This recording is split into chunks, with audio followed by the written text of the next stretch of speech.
샬롬. 주의 사랑과 은총이 오늘도 여러분의 삶 가운데 함께하기를 주님의 이름으로 축원합니다.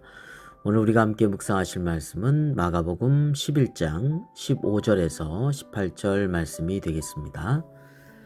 자, 오늘 본문 말씀은 예수님께서 이제 십자가의 대속을 위하여 예루살렘으로 가셔서 마지막 고난 주간에 이루어진 소위 성전 정화 사건입니다. 성전을 정화, 깨끗하게 한 사건이란 뜻이죠. 그러면 성전이 더럽혀져 있었다는 것인데 당시 성전에서 행하여진 장사꾼들의 그 사고 파는 사건으로 인해서 어떤 진정한 기도, 진정한 예배가 이루어지지 않고 오직 그곳에서 장사의 수익을 위하여 혈안되어 있었던 당시 대제사장들과 장사치들에 대한 주님의 책망의 말씀이라고 하겠습니다. 자, 오늘 본문에 나오는 성전, 예수께서 성전에 들어가사 15절에 있는 것처럼요. 그리고 성전 안으로 16절로.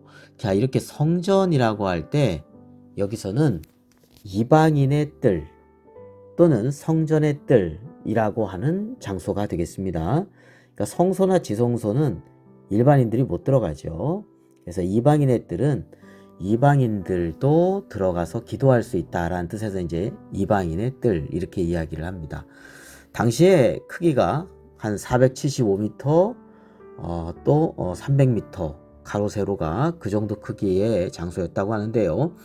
이곳에서 이방인들이 기도하는데 여기서 장사치들이 자신들의 수익을 위해서 매매 행위를 하고 있었다는 것이죠. 그래서 우리 주님께서 분노하시고 그리고 상을 엎으시고 의자를 엎으시고 그랬던 것을 볼 수 있습니다. 자, 그러면 왜 이런 돈 바꾸는 자들 또 비둘기 파는 자들이 이방인의 뜰에 있었던 것일까요? 돈을 바꾸는 환전상들이 있는 것은 당신의 성전세를 내는 데 있어서 화폐가 당시에 일반적으로 사용하던 헬라 화폐나 로마 화폐가 아니라 유대인의 화폐입니다.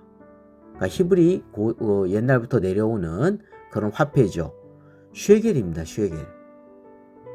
자, 그래서 당시 로마 시대 속에서 쓰여졌던 보통은 이제 로마 황제의 흉상이 이제 거기에 기록되어 새겨져 있는 이 로마 화폐를 성전에서 드릴 수 있고 사용할 수 있지 못하게 했습니다.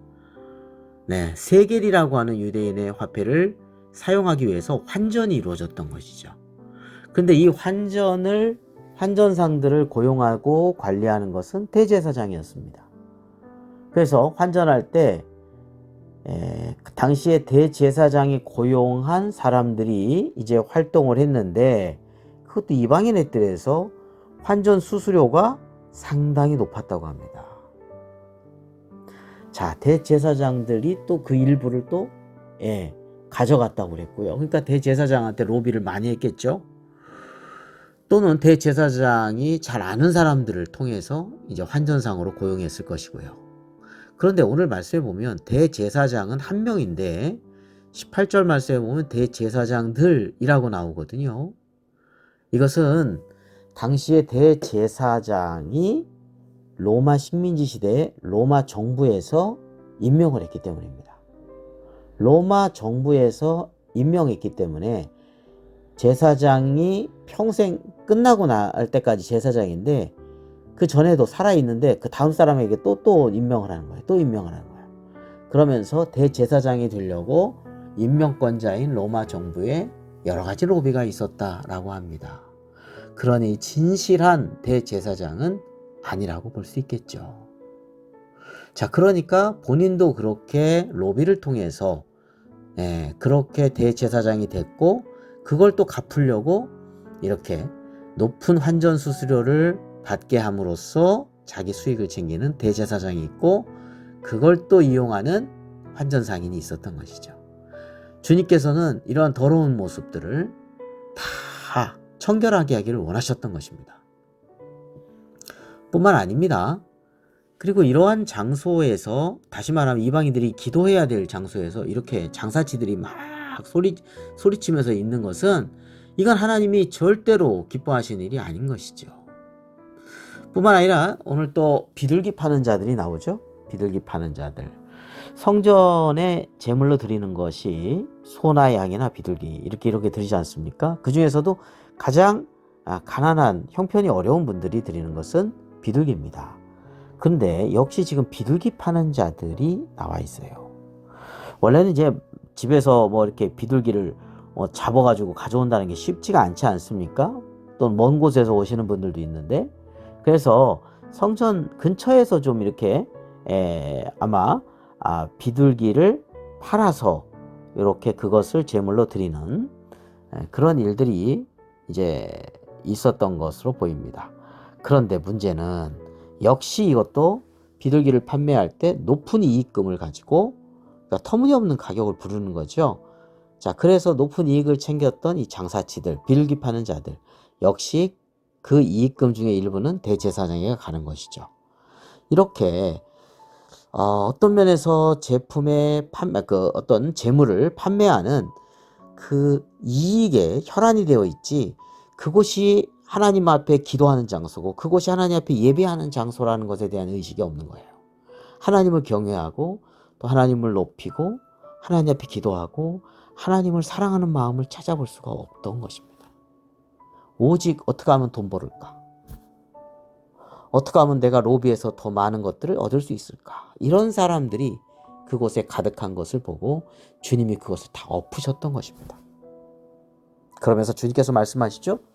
내 집은 만민이 기도하는 집이다 라고 하는 것이죠.